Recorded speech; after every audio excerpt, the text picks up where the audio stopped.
길, 하나님의 길. 예. 사진은 16세기 브랑드르하가 브리헬의 산상설교라는 그런 그림입니다.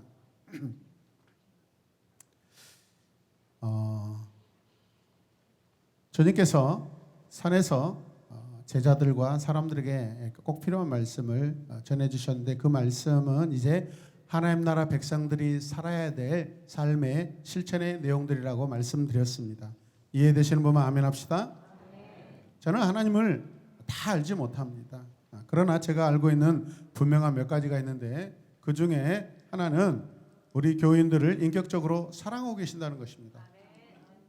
두 번째는 주님의 뜻을 이루기 위하여 우리가 마음을 다할 때 그 모습을 보시면서 하나님이 기뻐하신다는 것입니다.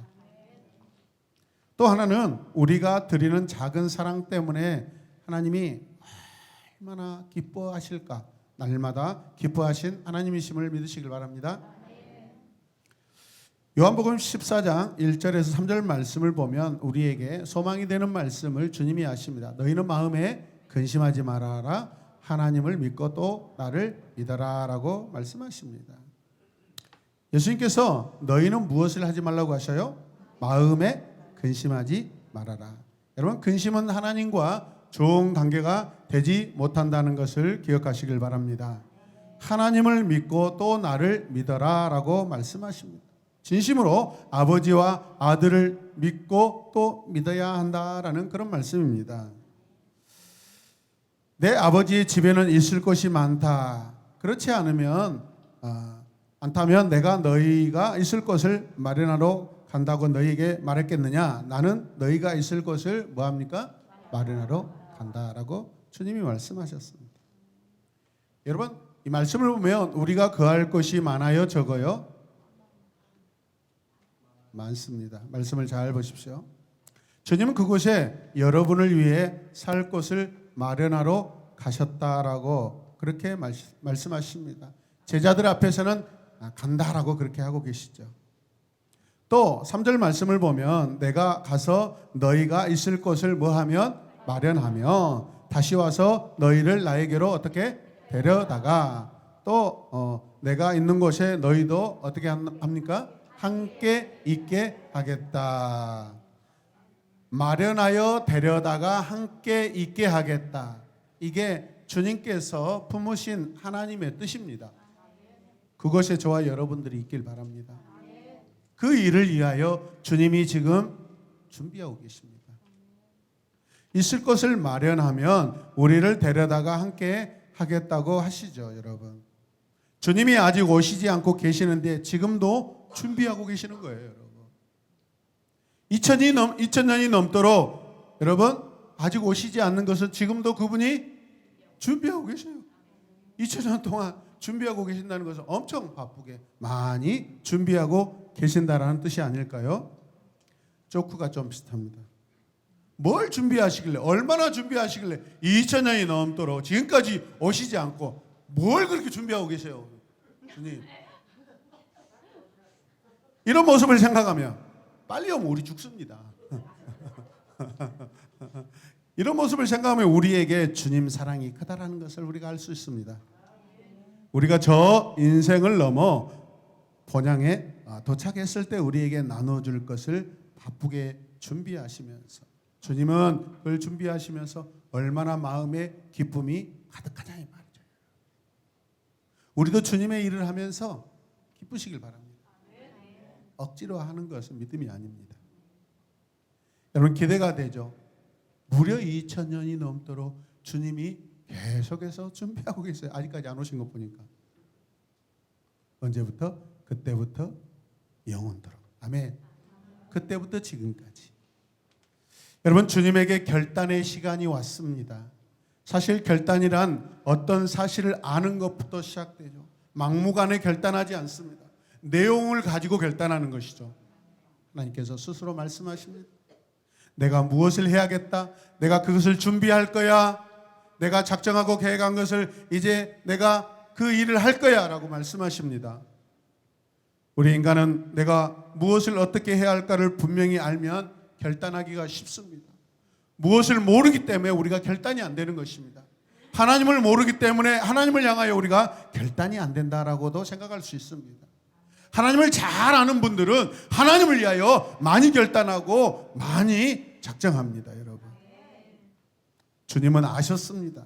십자가를 지실 때가 왔다는 것을, 십자가에 올라가실 때가 다 되었다라는 것을, 그래서 행동하고 계십니다. 오늘 본문 말씀을 보십시오. 예수께서 하늘에 올라가실 날이 다 되었다. 그래서 예수께서는 예루살렘으로 가시기로 마음을 어떻게 해요? 굳히시고 마음을 굳히셨대요. 여기서 마음을 굳히셨다라는 말이 나오는데 이 말은 스테리조라는 그런 단어입니다. 지지하다, 고정하다, 강하게 하다라는 것입니다. 그냥 우리가 마음을 뭐 결단한다라고 할 때 마음을 정하는 거 그 정도가 아닙니다. 기둥을 세우고 고정시키고 흔들리지 않도록 강하게 한다라는 그런 뜻입니다, 여러분.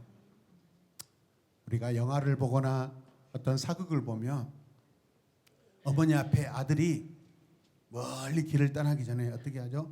칼을 빼가지고 땅에다 확 꽂으면서 길을 떠나는 그런 모습을 보여줍니다. 아니, 그 칼을 뽑아서 적군에게 향해야 되는데 왜 땅에다가 꽂을까요? 그 칼을 땅에다 꽂아서 세우는 것은 자기 계획을 확실히 분명히 하겠다라는 의지입니다. 그럼 집에 칼이 있으면 내일부터 땅에다 꽂고 다니시길 바랍니다. 주님은 어떤 어려움과 위험이 올지라도 이 일을 반드시 이루어 내겠다라는 것입니다. 분명히 하시고 길을 떠나기 시작하신 것입니다. 떠나면서 마음을 결정하시는 것이 아니라 이미 그분의 마음속에 결정이 되어 있는 것입니다. 누구를 향하여? 저와 여러분들을 향하여. 믿으십니까? 여러분, 주님이 어떤 어려움과 위험이 올지라도 이 일을 이루시겠다는 그 결심을 분명히 제자들 앞에서 보여주고 계십니다. 이것을 강조하는 단어가 또 하나 나오는데 이 아우투스라는 그러한 단어입니다. 그는 자신이 그가라는 주님을 그런 빗대는 그런 단어입니다. 그러고 나서 거기에 그는 그의 승천할 날이라고 강조하고 있습니다. 하늘에 올라가기로라는 그런 뜻입니다. 그 자신이 예루살렘으로 올라가기로 작정하였다, 계획을 세우셨다, 고정하였다, 뜻을 정하셨다라는 것입니다. 그러니까 주님의 모든 삶 속에 지금 현재 길을 걷고 있는 그 주님의 마음 속에 가장 큰 뜻은 뭐예요? 예루살렘으로 올라가시는 것입니다. 잘 알다시피 예루살렘으로 올라가면 어디를 가야 돼요? 십자가로 올라가셔야 됩니다. 제자들이 그 사실을 이해하지 못했을지라도 주님은 이것을 했다는 것을 지금 성경은 강조하고 있습니다. 예루살렘으로 떠나는 일행은 많았을 것으로 보입니다. 12 제자들이 있었을 것이고 여자 제자들이 지금 따라다니고 있습니다. 그리고 그 주변에 또 다른 제자들도 있습니다. 그리고 수많은 군중 무리들이 함께 움직이고 있습니다. 일시적인 감정으로 어떤 기적을 보고 궁금증에 사로잡혀 거기에 매여서 따라다니는 사람들도 있었을 것입니다. 저와 여러분들은 주님과의 관계에서 어떤 모습, 어떤 마음을 가지고 주님을 따르고 계십니까? 2절 말씀 보십시오. 심부름꾼을 앞서 보내셨다. 중요한 일들은요, 파수꾼을 먼저 여러분 보냅니다. 주님이 이 일에 얼마나 많은 집중과 관심을 가지고 계십니까? 그래서 친히 심부름꾼을 먼저 보내셨다고 말씀하고 계십니다. 할렐루야. 그들이 길을 떠나서 예수를 모실 준비를 하려고 사마리아 사람의 한 마을로 들어갔다라고 말씀하고 있습니다. 이 많은 사람들이 가기 때문에 주님은 사마리아 사람들이 당황할까봐 먼저 사람을 보내어서 수많은 사람들이 지금 이제 당신들의 마을 앞을 지나갈 텐데 우리가 싸우러 온 게 아니라 그냥 예루살렘에 가는 길입니다 라고, 그냥 통과하는 길입니다, 걱정하지 마십시오, 그렇게 말하고 있는 것입니다. 선발대를 보내서 무언가를 준비하고 계십니다. 이해되십니까? 이 심부름꾼은 마치 왕의 행차를 준비하는 사람처럼 의기양양했을 것입니다. 우리의 왕이 이제 이곳을 도착하시고 지나가십니다라고 아마 심부름꾼들은 그렇게 생각했을 겁니다. 주님이 왕이 되시려고 예루살렘으로 올라가신다라고 아마 자랑하고 선포했을 것입니다. 그러나 사마리아 사람들은 고의적으로 예수님을 받아들여요? 안 받아들여요? 받아들이지 않습니다. 그들은 이스라엘과 유대와 오랫동안 적대적 관계에 있기 때문에 마음을 열어주지 않습니다. 성경에는 예루살렘을 향하여 가는 길이라 받아들이지 않았다라고 하는데 53절 말씀을 함께 보겠습니다. 같이 읽어요. 예수께서 예루살렘을 향하여 가시기 때문에 그들이 받아들이지 아니하는지라. 사마리아 사람들은 예루살렘만 생각하면 환장해요, 여러분. 우라통이 터져요. 그냥 죽이고 싶은 마음이 들어요. 왜요? 자기들을 죄인 취급했거든요. 자기들을 사람 취급 안 했거든요. 수백 년 동안 이 묵은 감정이 큽니다. 그러니까 그 사람들이 예수에 관해서 안다 모른다? 아직 모른다라는 거죠. 사마리아 사람들은 지금까지 그리심산이라는 장소에 예배를 하였습니다. 그런데 그 능력을 행하고 하늘의 소리를 전한다는 분이 그리심산을 무시하고 예루살렘으로 간다 하니까 더 화가 나는 거예요. 더 소외시키는 거예요. 그때 야고보와 요한이 주님에게 흥분해서 말합니다. 주님, 하늘에서 불이 내려와 저들을 태워버린다고 우리가 명령하면 어떻게 했습니까?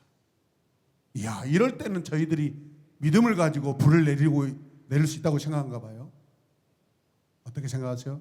이 말씀을 보면 우리도 때로는 하나님의 뜻이 아닌 것 가지고 허무맹랑하게 마치 하나님의 능력으로 마치 무엇을 할 수 있는 것처럼 여러분 허기를 부린다는 것을 기억하시길 바랍니다. 제자들이 얼마나 자신만만하고 흥분해 있는가를 알 수 있습니다. 지금. 주님은 제자들을 책망하시고 다른 길로 돌아 예루살렘을 향하십니다. 그때 갑자기 한 젊은이가 주님 앞에 딱 섭니다. 나타나서 예루살렘으로 올라가는 것을 알고 있는 듯 그렇게 말합니다. 이 젊은이는 큰 결단을 하는 것처럼 이런 말을 해요. 나는 선생님이 가시는 곳이면 어디든지 어떻게 해요? 따라가겠습니다. 멋져 보이죠? 대단한 결심으로 보여집니다. 가시는 곳이면 어디든지라고 되어 있습니다. 어느 곳이든지 어느 때든지 어떤 목적이든지 그 길이 험하든지 어렵든지 저는 어떻게 해요? 따르겠습니다라고 그렇게 멋진 결단을 선포하고 있습니다. 이렇게 고백한 그 사람의 용기가 얼마나 멋져 보입니까? 이것이 진실이냐 거짓이냐를 구별하기는 우리는 어렵습니다. 오직 주님의 대답으로 우리는 알 수 있습니다. 그처럼 진지한 결단에 주님은 엉뚱한 대답을 하십니다. 말씀을 보겠습니다. 여호도 굴이 있고 하늘을 나는 새도 보금자리가 있으나 인자는 머리 들 곳이 없다. 왜 이런 말씀을 하실까요? 주님은 그 사람의 제안을 받아들이거나 거절하지 않으시고 이런 말씀을 하셔요. 그 사람을 실망시키려고 그런 말씀을 하신 것이 아닙니다. 그러면서 그 사람의 문제의 핵심을 찌르고 있습니다. 뭔가 대단히 큰 것을 주님께 기대하고 뭔가 굉장히 자기에게 돌아올 큰 것을 아마 기대했을 것 같습니다. 그런데 주님이 뭐라고 말씀하셔요? 여호도 굴이 있고 하늘에 나는 새도 보금자리가 있으나 네가 나를 엄청나게 크게 뭔가 기대하고 있는데 아무것도 아니다. 나는 이 땅에 가지고 있는 집이 없다. 너 집 살라고 생각하지 마라. 나를 팔아서. 너 내 이름으로 뭔가 하려고 기대하지 말아라. 세상적인 그런 뜻을 두지 말라는 것입니다. 믿으십니까? 지금 예루살렘에 올라가시는 뜻이 다르다는 것입니다. 주님이 십자가에 달리셔서 피 흘려 죽으실 때 우리는 큰 아파트 한 채를 얻게 됩니까? 큰 땅을 우리는 얻게 됩니까? 주님의 이름으로만 주여 믿습니다. 주시옵소서. 그러면 한 500평, 1000평 땅이 뚝뚝 떨어집니다. 그런 지금 젊은이가 그렇게 기대하고 있는 거예요, 여러분. 마치 우리의 모습입니다. 이해되십니까? 어처구니가 없죠. 어느 만큼 길을 더 가는데 이제는 또 한 사람을 향해 주님께서 말씀하십니다. 나를 따라오너라. 영어로 follow me. 그냥 따라오라는 것입니다. 잔소리하지 말고 헛소리하지 말고 그냥 따라와. 그러나 그 사람이 갑자기 이런 말을 합니다. 따라오라니까 뭐라게요? 같이 그래요. 주님, 내가 먼저 가서 아버지의 장례를 치르도록 하여 주십시오.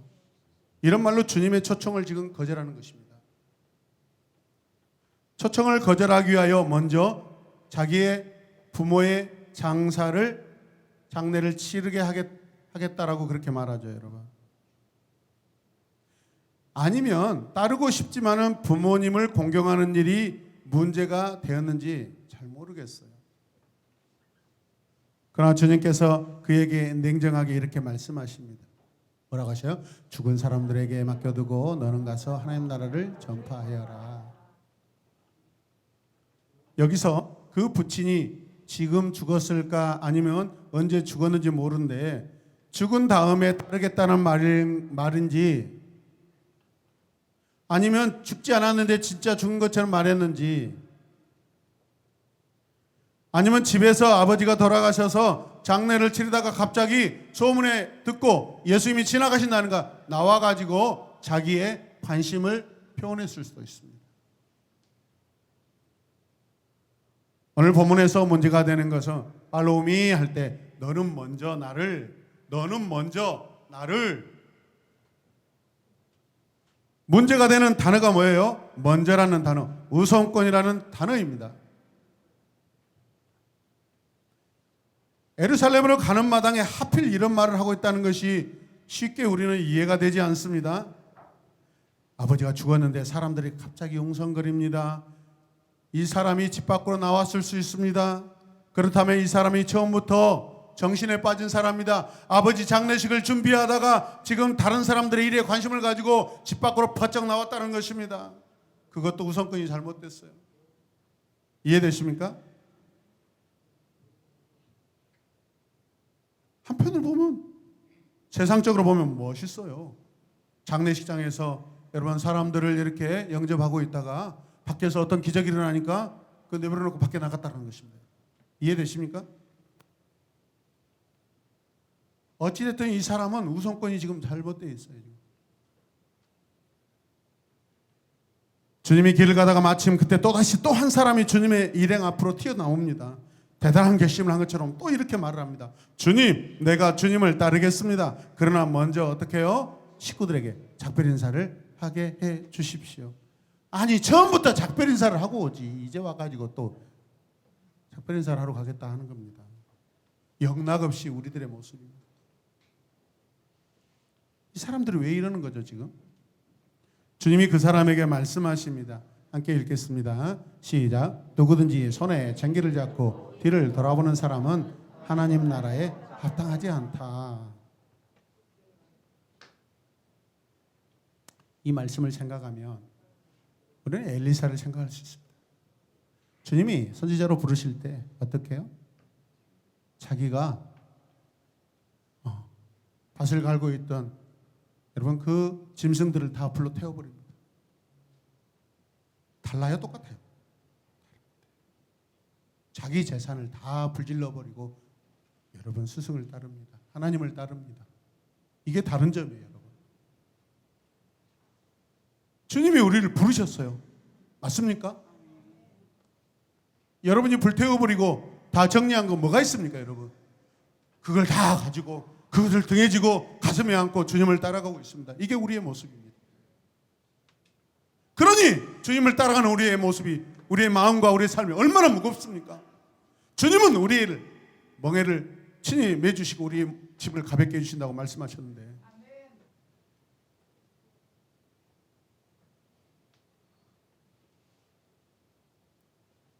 이 사람도 예수님을 따라갈 각오가 되어 있는 사람으로 보입니다. 결심도 대단합니다. 그러나 이 사람에게도 문제가 있습니다. 뭐예요? 우선권입니다. 우선순위. 우선순위가 문제입니다. 함께 봅시다. 우선순위가 문제다. 두 번째 사람, 세 번째 사람의 문제 여지없이 똑같이 우선순위가 문제입니다. 지금까지 몇 사람이 등장했어요? 세 사람이 등장했어요. 그리스도가 먼저냐, 부모가 먼저냐, 우정이냐, 인간관계냐, 그 문제라는 거예요. 이곳에 앉아 계신 사랑하는 우리 성도 여러분, 다 이런 문제 때문에 우리는 머뭇거리고 우리는 갈등하고 있지 않습니까? 윤리적으로 말한다면 우리는 분명 부모가 먼저입니다. 인간적으로 말하면 우정이 먼저입니다. 인간관계가 먼저고 가정이 먼저일 수 있습니다. 시험 기간이 먼저이고 학원 가는 것이 먼저일 수 있습니다. 취미 활동이 먼저일 수 있습니다. 골프 치러 가는 것이 먼저일 수 있습니다. 예수를 믿는다면 우리는 하나님의 나라 일이 먼저입니다. 신앙적으로 말하면 그리스도가 먼저입니다. 따라서 하죠. 그러나 앞에 인간적인 모든 것들, 활동들은 다 내려놓으십시오. 그러나는 급진적으로 변화되는 것입니다. 우리는 언제나 윤리와 신앙 사이에서 방황하고 있습니다. 그러나 신앙은 윤리의 차원보다 언제나 고결하고 높습니다. 아멘입니까? 주님을 따른다는 것은 여러분 높은 거룩함입니다. 영광스러운 것입니다. 더러운 세상 것과 다 타버릴 것에 비교하지 마시길 바랍니다. 거기에 마음 빼앗기지 마시길 바랍니다. 윤리 차원에 머무는 사람은 휴머니스트는 될 수 있습니다. 그러나 하나님의 사람은 될 수가 없습니다. 그런데 여전히 많은 크리스찬들이 윤리적인 차원에 머물러 있다는 것입니다. 여러분은 어떤 사람에 속해 있습니까? 여러분은 첫째, 둘째, 셋째 사랑과 얼마나 많이 비슷합니까? 우리가 지금 예수님을 따르는 길에 들어와 있는데 버리지 못하고 짊어지고 가고 있는 것이 무엇입니까? 굳게 결심하시고 예루살렘으로 올라가시는 주님과 다르게 길에서 주님을 따르겠다고 선언한 이 세 사람들, 주님과 뭐가 다릅니까? 주님은 이미 일찍부터 먼저 결심하시고 계획을 세우셨습니다. 할렐루야.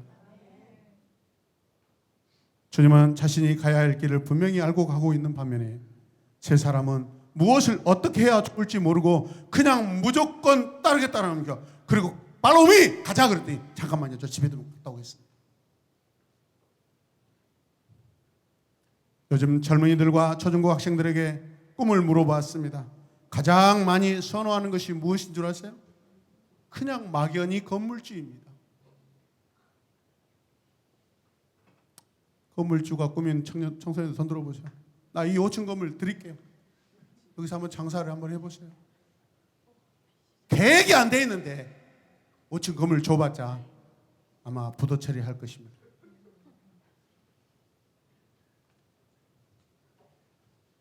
어쩌다 젊은이들과 미래의 학생들의 꿈이 돈, 건물주. 아무것도 하지 않고 매달마다 따박따박 월세만 받고 취미활동하며 살겠다는 것입니다. 아무 일 하지 않고 편안하게 돈만 만지겠다는 뜻입니다. 하나님이 바라시는 비전이 아닌 것 같습니다. 함께 고백합시다. 하나님이 바라시는 비전이 아닌 것 같습니다. 젊음의 그 아이콘이 무엇입니까? 낯선 곳에 나가서 도전하고 김병만인처럼 정글에 들어가가지고 가재를 잡아먹고 나무 위에 올라가서 원숭이 똥을 치워주고 없는 길을 개척하는 것입니다. 젊은이들은 지쳐도 다시 할 수 있는 힘이 있잖아요. 그래서 그게 젊음의 힘입니다. 실패를 두려워하지 않습니다.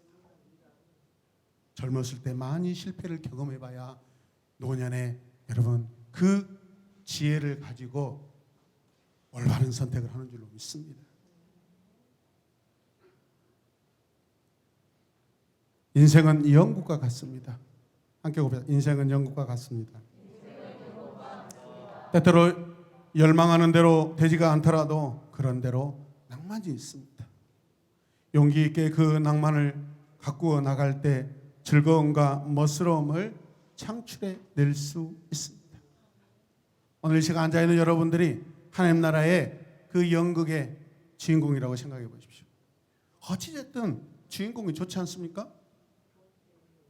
그러나 인생이 보통 연극과 다른 점은 인생은 하나님이 제시한 각본 앞에서 스스로 결단하고 결단하면서 살아갈 수 있다는 것입니다. 신앙이란 먼저 아는 것입니다. 먼저 안다라는 것은 주님을 영접하고 그 다음에 주님을 위하여 살아가는 것입니다. 주님을 알지도 못하고 주님을 영접하지도 않은데 제가 주님을 위해 살겠습니다. 그거 다 허황된 것이고 거짓말입니다. 그러니까 진짜 목적을 제시하니까 뒤돌아서 집에 가겠다고 하는 거잖아요. 어설프게 아는 게 문제예요. 여러분. 아멘입니까? 여러분 주님을 분명하게 알고 계십니까? 여러분 주님을 분명하게 만나셨습니까?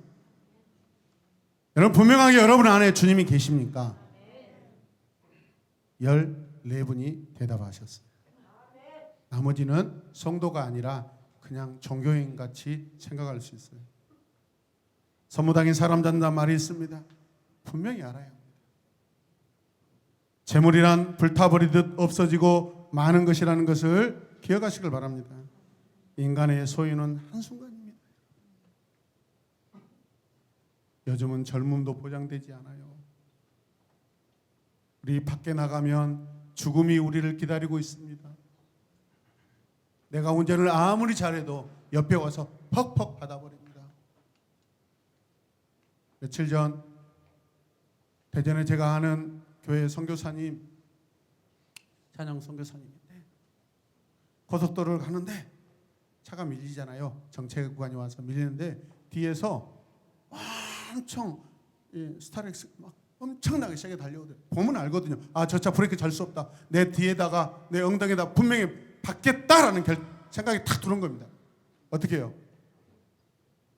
왼쪽으로 운전대를 꺾어서 들어갔는데 거기가 버스 전용 차선이었습니다. 그런데 달려오던 버스가 자기 차를 팍 추돌하게 됐습니다. 누구 잘못이에요? 아니 승용차가 전용 차선 들어가니까 100% 과실이죠. 오늘 아침에 그 사진을 올렸어요. 지난주 수요일 날 이 소식을 제가 천안교회 가서 들었는데 오늘 본인이 이 사진을 올렸더라고요. 자기 나름대로는 피한다고 피했는데 하필이면 전용차선에 들어갔어.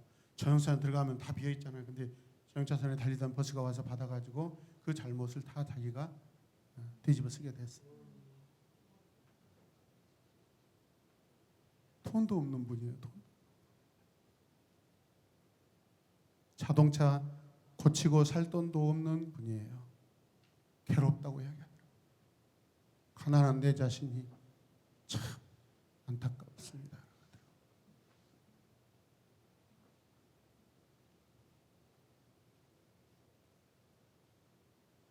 여러분 우리의 신앙 믿음은 소유에 있는 것이 아닙니다. 하나님과의 진실한 관계가 여러분 신앙이라는 것을 믿으시길 바랍니다. 우리 이 땅을 살 때 영원한 가치에다가 우리의 관심을 두시길 바랍니다. 이 땅에서 우리는 보상받지 않아도 아무런 상관없습니다. 이 땅에서 뭘 엄청난 보상을 원하고 혜택을 원하고 어떤 소유를 가지려고 애쓰지 않기를 주님의 이름으로 부탁드립니다. 신앙은 지금 나에게 기쁨이 있든지 슬픔이 있든지 상관없이 오직 주님만 바라보며 따라가는 길입니다. 오늘 새 사람들은 자기들이 무엇을 찾고 있는가를 모르고 잘못 찾아 나선 사람들의 여러분 모델들입니다. 내 인생의 각본은 하나님이 주신 것이지만 그 인생을 만들어가는 것은 누구에게 있어요? 나에게 있습니다. 내가 결단하는 것입니다. 하나님 나를 구원하셨으니까 나를 영원토록 끝까지 저 영원한 하나님 나라 천국에 데려가겠지. 천만의 말씀 만만의 콩떡입니다. 그렇다면 여러분 기독교 교리 안에서 성화, 거룩한 변화, 주님의 장성한 분량에 이를 때까지 항상 따라가야 된다고 성화를 왜 이야기하셨겠어요? 우리는 아무것도 안 하고 가만히 있어도 죄를 지는 여러분 타락한 본성을 가지고 있습니다. 그렇기 때문에 우리는 날마다 주 예수 그리스도를 늘 붙들고 살아야 되는 줄로 믿습니다. 그렇지 않으면 히브리서 말씀처럼 우리는 이 세상의 바다에서 흘러내려가고 떠내려가 버립니다. 주님이 박아놓으신 그 믿음의 말뚝을 우리는 붙잡고 살아야 됩니다. 할렐루야. 오늘 주님은 그걸 박아놓으셨잖아요. 어떤 인간이 될 것이냐, 어떤 사람으로 살아갈 것인가, 하나님이 알아서 하시는 것이 아니에요. 내가 결단하고 내가 바라고 내가 변화되는 대로 하나님은 그 의지에 성령의 기름을 부어주시는 줄로 믿습니다. 내가 결단해서 만들어가는 것이지 남이 만들어주지 않습니다. 건물주 쉽게 되지 않습니다. 건물주 은행에 갚아야 될 이자 많습니다. 공짜로 여러분들, 제가 봤을 때 여러분들이 그냥 순수 현금으로 건물 살 돈 없습니다. 은행 대출 이자 갚아야 됩니다. 마음으로 기대하고 소망한다고 해서 우리 인생 바뀌는 것이 아닙니다. 말, 행동, 습관, 태도와 처절하게 싸워야 합니다. 아멘입니까? 아멘입니까? 그렇다면 여러분은 어떤 인간이 되고 싶습니까? 어떤 사람으로 살고 싶습니까?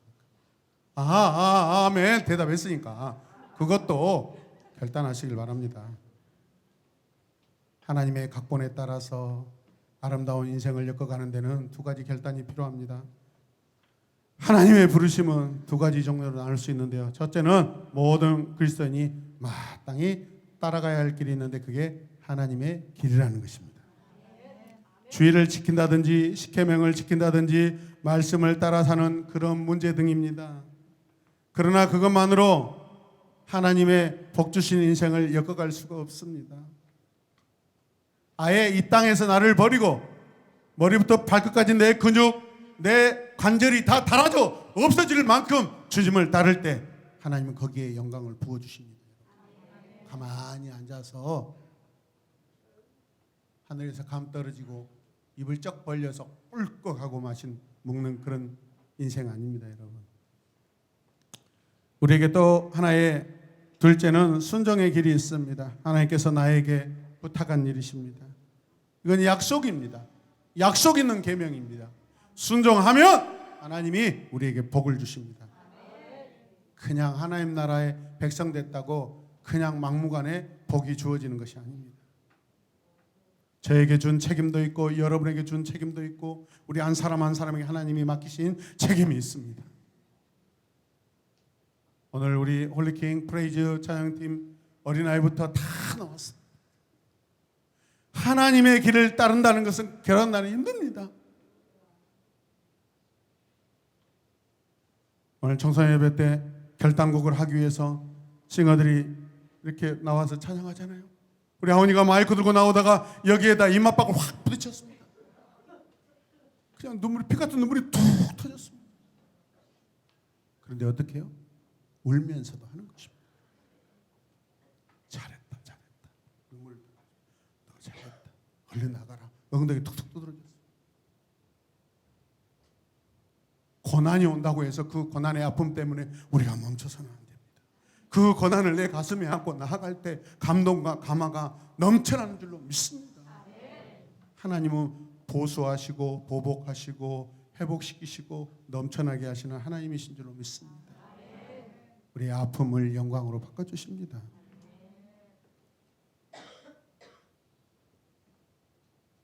우리는 하나님 나라 일에 열심을 해야 되는 줄로 믿습니다. 많은 일을 하라는 것이 아닙니다. 어떤 기술을 잘 갖추라는 것이 아닙니다. 순종입니다. 태도입니다. 일이 잘 되게 하시는 분은 하나님이십니다. 우리는 결단만 하면 됩니다. 여러분. 믿습니까? 여러분 각자에게 주신 하나님의 사명, 그 소명은 무엇이라고 생각하십니까? 그것을 어떻게 우리는 이루려고 계획하고 계십니까? 노력하고 계십니까?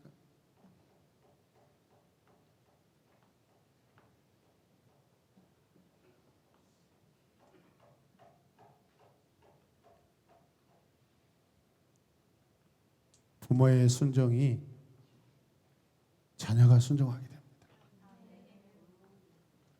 어릴 때 순종이 어른 때 순종하게 됩니다.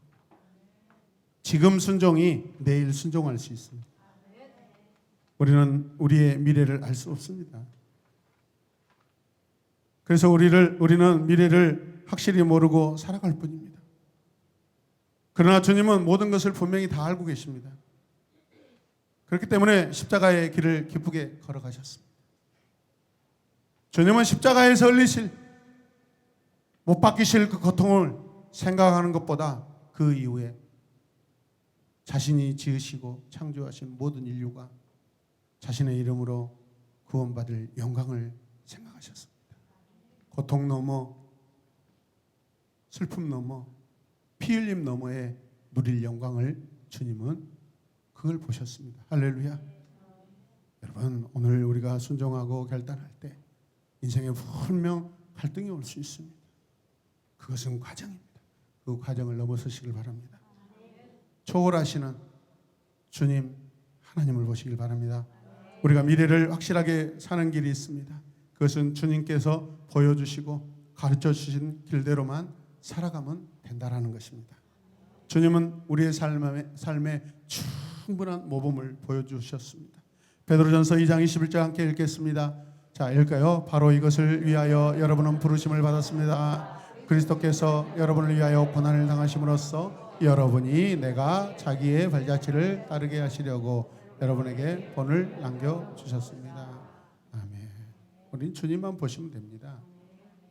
아무것도 없는 것 같지만 주님 보시면 그게 길이고 그게 모범이고 그게 순종인 줄로 믿으시길 바랍니다.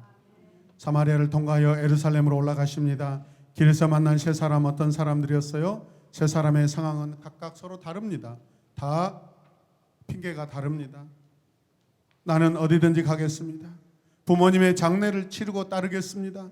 집안 식구들에게 작별 인사를 하고 와서 따르겠습니다. 십자가를 바라보며 가는 주님과 만나는 사람들이 많지만 다 다릅니다. 그들과 접근할 수 있는 그 평행을 긋는 사고들은 어떤 것이 있을까요? 주님은 그리스도를 영접하게 하고 주님의 길을 먼저 동행하는 길입니다.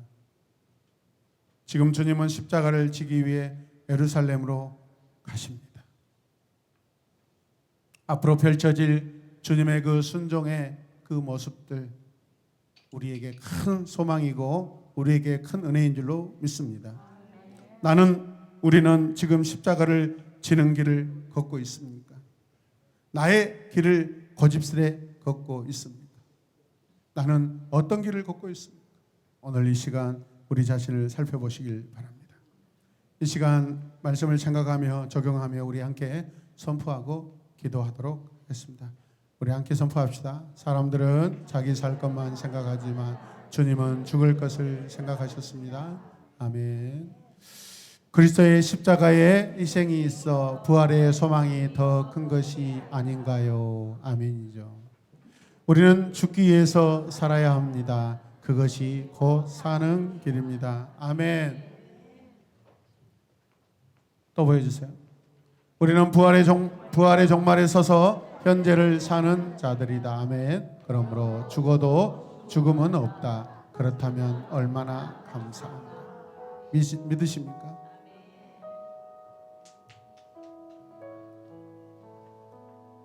예수님 곁에 순종하는 제자들을 생각해 보십시오. 우리는 우리에게 주어진 하나님의 각본에 성실하게 순종만 하면 주님의 뜻을 이루는 줄로 믿습니다. 그러나 아무렇게나 길을 가는 것은 아니죠. 우리 각자에겐 내가 짊어져야 할 짐이 있고 나만이 걸어가야 할 길이 있습니다. 우리 각 사람에게 걸어가야 될 하나님의 길이 다 다릅니다. 하나님은 우리 각자가 걸어가는 그 하나님의 길에서 우리를 통하여 영광 받으신 줄로 믿습니다. 그 길을 걸어갈 때 여러분이 져야 할 짐은 무엇이라고 생각하십니까? 또 여러분 각자가 가야 할 길은 어떤 길이라고 생각하십니까?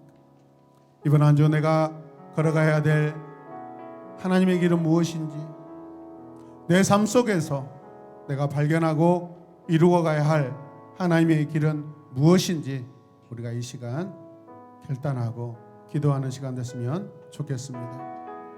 그 길을 가기 위해 날마다 결단하시길 바랍니다.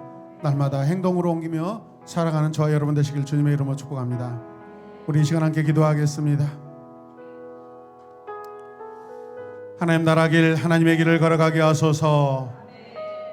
막연한 길이 아니라 주님이 지금까지 보여주신 그 삶의 길인 줄로 믿습니다. 오직 주님이 사신 모습만 바라보게 하여 주시고 주님의 길이 나의 길이 되길 원합니다. 이 시간 함께 결단하며 기도하겠습니다. 주여, 주여, 주여. 하나님, 나의 살 길만 찾는 이기적인 불합리한 어리석은 자 되지 않게 하여 주시옵소서. 그리스도의 인생이 내 삶에 닮아서 그리스도를 위하여 희생하고 그리스도께서 품으신 계획들을 위하여 사는 우리의 삶의 길이 되게 하여 주시옵소서. 주님을 위하여 죽고 싶습니다. 하나님을 위하여 죽는 내가 되게 하여 주시옵소서. 오늘 내 삶에 영광의 부활의 삶이 포함되어 있는 줄로 믿습니다. 오늘 내가 주님 안에서 죽어도 죽는 것이 아니고 영원히 사는 길인 줄로 믿습니다.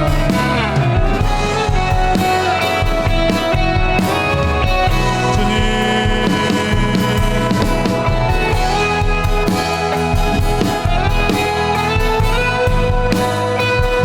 우리 한 번 더 기도하겠습니다.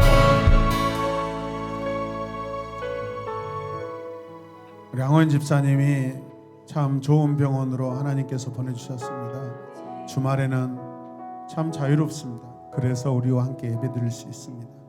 어쩌면 이번 한 주 염증 치료가 잘 되면은 돌아오는 주일 이 시간에 우리와 함께 이곳에서 예배드릴 수 있습니다. 어제 그 말씀을 드렸습니다. 빨리 성도들과 함께 하나님께 예배드리는 것을 기대하고 감사하자고 했습니다. 그렇습니다.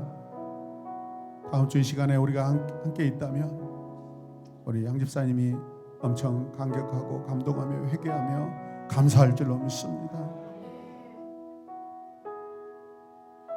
이것이 하나님 나라를 함께 사는 성도들의 몫인 줄로 믿습니다. 우리 이 시간 한 번 더 기도할 때 양호인 집사님 하나님께서 계속해서 만져주시고 혀가 풀려지게 하여 주시고 하나님 또 경직되고 마비된 한쪽들이 하나님 힘을 얻고 풀어지고 자유롭게 하나님 내 신경이 전달되고 또 반응하고 힘을 줄 수 있도록 주여 은혜 내려 주시옵소서. 다음 주 이 시간에는 이곳에서 함께 예배드릴 수 있도록 하나님 은혜를 베풀어 주시려고 다 같이 기도합시다. 주여, 주여.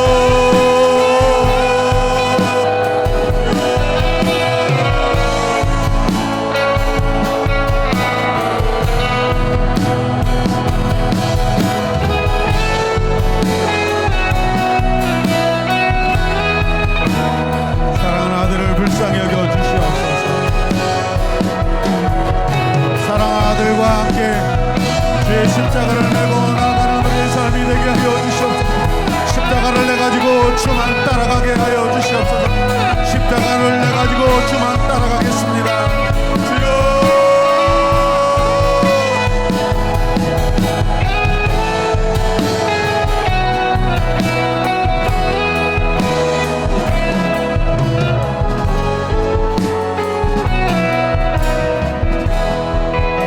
마지막으로 한 번 더 기도하겠습니다.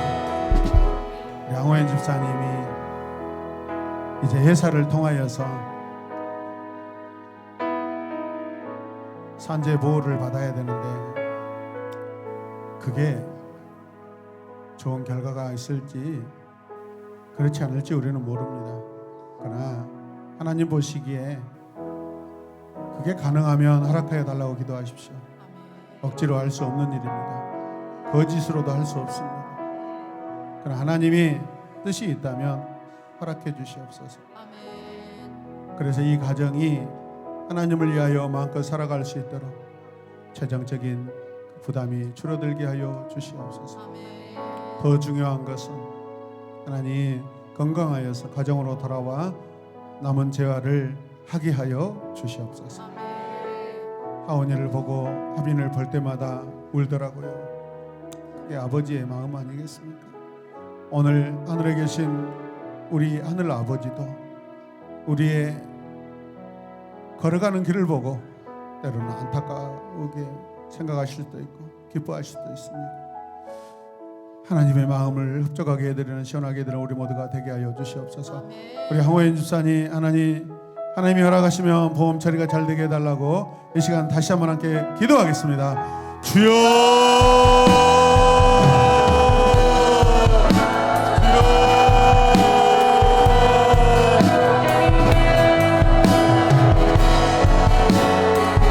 우리가 먼저 기도하고 결정하게 하여 주시옵소서.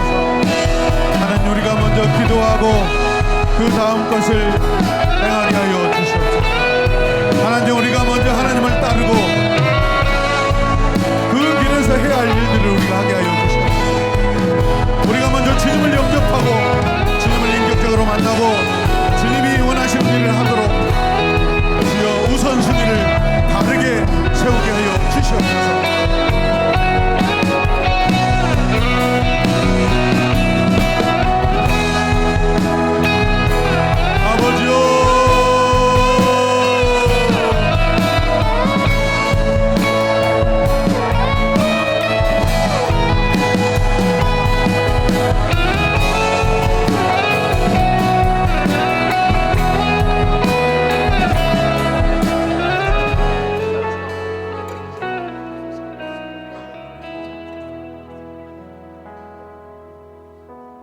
어제 우리 황호연 집사님이 입원실로 들어갈 때 제가 함께 따라갔습니다. 한 집사님이 옆에 침대에 누워있는 그 나이 드신 남자분이 너무 불쌍해서 가서 목사님이 기도 좀 해주시면 좋겠습니다. 그래서 올라가서 권면해드리고 기도해드렸습니다. 다리를 만져드리고 주물러드리면서 기도하자고 했습니다. 간호하고 계시는 부인분이 아멘 아멘 하시더라고요. 우리가 걸어가는 하나님의 길은 내 자신을 위해서 걸어가는 길이 아니라 예기치 않는 은혜의 길도 있습니다. 섬김의 길도 있습니다. 그렇게 우리를 사용해 주시는 하나님 감사합니다. 어쩌면 황호연 집사님을 통하여서 아픈 영혼들을 만지고 기도하는 그 길을 우리에게 보여주시고 열어주고 계십니다. 그게 하나님 나라 백성들이 해야 될 일인 줄 믿습니다. 예수님의 이름으로 기도드립니다. 아멘.